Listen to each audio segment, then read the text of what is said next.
Anak ini tuh ketakutan tiap malam dimimpiin sama nenek-nenek yang selalu masakin dia. Asli guys, ini endingnya gak ketebak.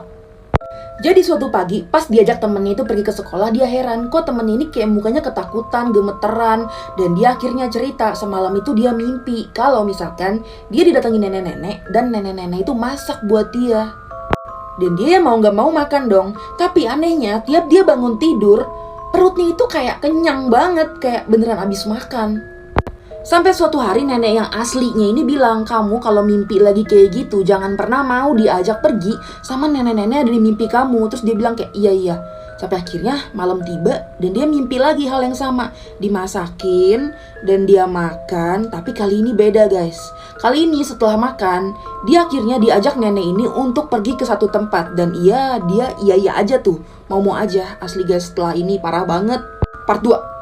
Di mimpi yang kali ini, dia ketemu nenek-nenek ini dan neneknya ngajak pergi guys. Dan dia inget langsung kata nenek yang aslinya, kalau kamu diajak pergi jangan mau. Langsung dia tarik tangannya kan. Muka nenek ini yang tadinya seneng berubah jadi serem guys. Dan akhirnya karena anak ini gak mau nih, dipaksa kayak gitu, dia tarik lagi, diseret dia kemana si nenek ini pergi. Tapi dia inget pesan neneknya, kalau kamu dipaksa pergi kayak gitu, kamu harus jedotin pala kamu kemana kayak biar kamu tuh di aslinya itu kebangun dari tidur kamu. Dia langsung kayak mau jedotin, tapi ketahuan sama nenek ini. Kamu tahu dari siapa trik itu katanya? Dari nenek kamu ya katanya. Terus dia ngeliat kayu kan, dia paksain lagi. Dia pengen jedotin lagi dan kali ini berhasil. Dia bangun dari mimpinya. Tapi setelah itu dia udah gak masuk sekolah lagi dan temenin di SMS katanya, kamu datang dong ke rumah aku. Di situ ada neneknya yang lagi minta maaf ke seorang yang gak tahu siapa dan katanya maaf kalau saya telah memberitahu trik itu. Dan akhirnya neneknya meninggal. Jangan pernah main petak umpat sama orang yang baru kalian kenal, apalagi di hutan. Asli guys, ini parah banget. Jadi anak ini diajak ke tempat perkemahan sama papahnya, jalan-jalan gitu. Dan dia kenalan sama anak baru namanya Graham, ini yang namanya Kevin. Dan gak lama si Graham dipanggil ibunya, akhirnya dia ngobrol sama si Kevin kan. Terus gak lama si Kevin juga dipanggil ibunya. Dia bingung kan main sama siapa, tiba-tiba dari dalam hutan muncul anak ini yang namanya tuh Daniel. Si Daniel ini bilang katanya ayo main petak umpet. Akhirnya mereka main petak umpet sampai hampir malam. Dan akhirnya pas malam dia balik dong. Dia punya teman, dia cerita ke bapaknya ada yang namanya Kevin, Graham sama Daniel. Tapi dia lupa Daniel tuh tinggalnya di mana. Akhirnya dia mikir udah deh besok aja nanyanya. Dan pas besok mereka ngajak main, ternyata yang bisa diajak main cuman si Daniel ini. Dan iya, si Daniel ini muncul lagi dari hutan. Tapi kali ini si Daniel tuh ngajak kayak main petak umpetnya di deket rumah gue aja yuk. Akhirnya diajak dia ke dalam hutan. Daniel bilang jangan takut, ayo kita main petak umpet. Lanjut part 2, parah banget. Pas nyampe ke rumah anak ini yang di tengah hutan itu, dia ngeliat kayak rumahnya kok tua banget, serem. Terus ada mobil gitu. Dan dia makin kaget ketika ngeliat ada 3 orang pria yang ngeliatin dia dari jendela. Dan dia bilang itu papahnya katanya. Akhirnya si Daniel ngajak ayo masuk buruan main petak umpet. Terus dia kayak enggak, aku pulang aja. Akhirnya dia di tenda main sendirian gitu. Karena bosan dia manggil si Graham. Graham ternyata gak bisa main. Bapaknya Kevin bilang Kevin lagi main sama orang yang namanya Daniel. Pas dia main sendirian, bapaknya Kevin ini tiba-tiba ngetok. Kamu ngeliat Kevin gak katanya? Soalnya udah sore dia gak balik-balik. Mungkin main ke rumahnya si Daniel kali katanya. Bapaknya kaget, rumahnya di mana? Akhirnya ditunjukin masuk ke dalam hutan dan ketemulah tempat yang rumah itu dan diketok kayak mobilnya udah nggak ada orang. Rumahnya tuh bener-bener kosong lompong, nggak ada apa-apa, di tenda-tenda juga nggak ada si Kevin dan Kevin itu dinyatakan hilang sampai sekarang. Jadi Daniel ini siapa ya? Cewek ini isi bensin malam-malam di tempat yang sepi banget dan kalian gak bakal nyangka endingnya kayak gimana, serem banget. Jadi setelah pulang kantor, dia baru sadar ternyata bensin yang ada di mobilnya itu udah mulai habis. Ya mau gak mau dia harus isi bensin dong. Dan di luar negeri isi bensinnya tuh sendiri kayak gini kan. Setelah gesek kartu mestinya udah dong beres transaksinya. Tapi orang yang ada di sini yang di kamera itu bilang, tolong kesini dong karena pembayaran kamu bermasalah. Tapi akhirnya dia bilang orang gak ada masalah kok, ini udah keluar resipnya. Dia juga takut kesana karena kan di cowok sendirian ya, kayak creepy gitu kan. Akhirnya dia di handphonenya nunjukin bukti pembayarannya. Nih udah beres kok. Gak ada yang jadi masalah kan. Tapi nih cowok yang ada di sini tuh maksa, cepetan kesini, cepetan, ada yang perlu lurusin. Akhirnya nih cewek kayak, aduh nih orang aneh banget deh, udah deh gue pergi aja. Tapi nih cowok tiba-tiba lari dan gedor-gedor gitu, dibilang katanya cepetan kesini, cepetan katanya. Dia sampai panik dan nulis sesuatu pesan di sini guys, asli kalian gak bakal nyangka lanjut part 2. Akhirnya dia penasaran apa sih yang cowok ini tulis di kertas itu. Pas dia lihat katanya ada orang di mobil kamu. Dan pas dia nengok, beneran ada orang di belakang mobilnya. Dia langsung lari secepatnya ke toko yang ada di seberang ini, yang cowok itu ada di layar itu loh. Dia di sini langsung ngumpet dan langsung pintu semua ditutup. Dan pas dia lihat CCTV, ternyata cowok yang tadi ngomong itu udah ngawasin. Ada cowok yang tiba-tiba masuk ke dalam mobil dia lewat pintu belakang secara diem-diem pas dia isi bensin. Makanya cowok yang ada di intercom ini bilang suruh kesini. Tapi cewek itu kan takut awalnya. Langsung dipanggil polisi dan ternyata orang itu udah kabur nggak tahu kemana. Dan di sini dia terima kasih banget karena kalau nggak parah. Keluarga ini tuh baru aja pindah ke rumah baru, tapi kenapa ya baju sama pakaian dalam itu sering hilang. Makanan di kulkas itu juga sering hilang setengah. Asli guys, ini serem banget. Jadi ini adalah kisah sebuah keluarga yang baru aja beli rumah yang tadinya itu sempat kosong 15 tahun.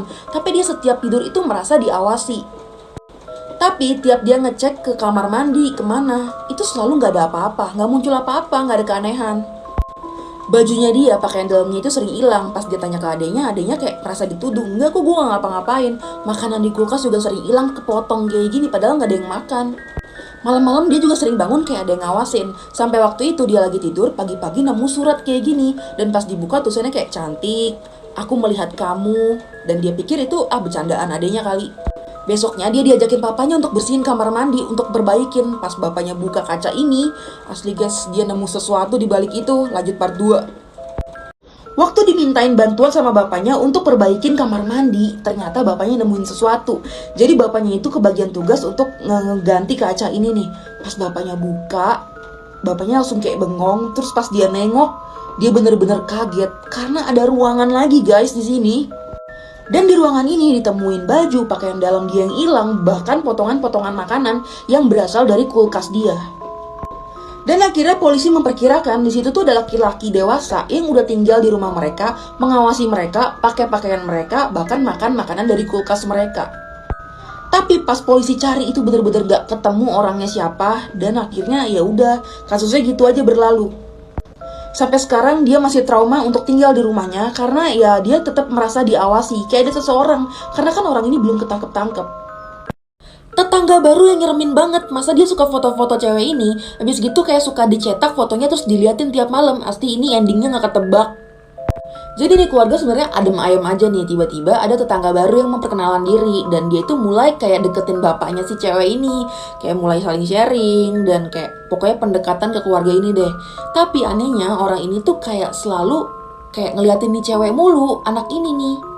Kayak tatapannya tuh beda ke anak ini, bahkan pas lewat aja tuh kayak dia ngeliat kayak dia sampai kaget kan. Bahkan besok pas mau sekolah, dia tuh kayak diintipin, terus habis itu pas bapaknya lewat dia masuk dulu, terus pas bapaknya udah pergi dia kayak foto-foto gitu, serem banget kan. Bahkan pas malam-malam mau tidur itu dia ngeliat di teropong kalau misalkan si bapak ini tuh ngeliatin fotonya yang tadi, terus di tembok tuh banyak foto cewek-cewek juga. Bahkan tengah malam diem-diem si bapak ini tuh lagi ngacak-ngacak sampah keluarganya. Asli guys, lanjut part 2, serem banget ini. Jadi pada waktu tengah malam orang pada tidur, dia ngegepin bapak ini lagi ngacak-ngacak sampah. Dan kalian tahu apa yang dia ambil?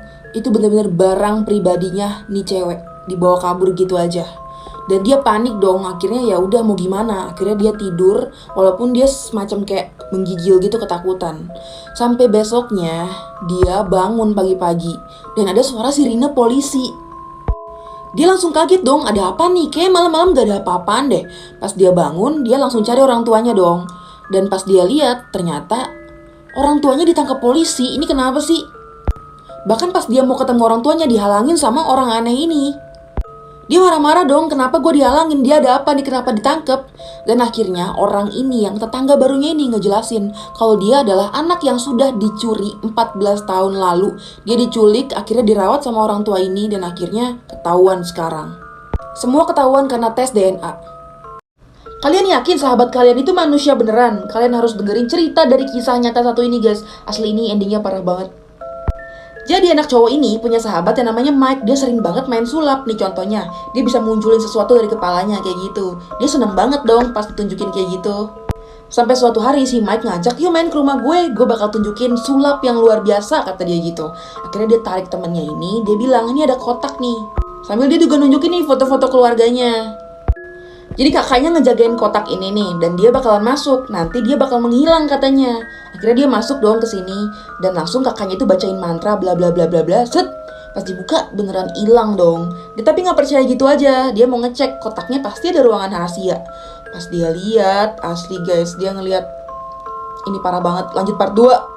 Waktu kotak ini dibacain mantra sama kakaknya, dia agak ragu nih. Ternyata beneran hilang dong orang di dalamnya. Si Mike hilang. Dan pas dia lihat, bener-bener ini kotak solid. Gak ada ruangan lagi untuk kabur. Tapi tiba-tiba dia ditelepon untuk segera pulang ke rumah sama orang tuanya. Jadi dia pulang gitu aja. Nih lihat kakaknya nungguin. Lama gak ngontek dia, akhirnya dia datangin rumahnya si Mike. Pengen main gitu kan sama temennya. Akhirnya didatangin dong rumahnya besokannya. Bapaknya ini nanya, kamu mau ketemu siapa? Mau ketemu Mike. Mike siapa ya? Dia panik dong. Ya Mike, anak kamu, katanya gitu, sahabat saya. Kemarin saya main kesini kok. Karena panik, dia langsung kayak nunjukin, ini kan foto keluarga. Nah, dia bingung, di situ nggak ada mukanya Mike guys. Mukanya Mike tuh hilang.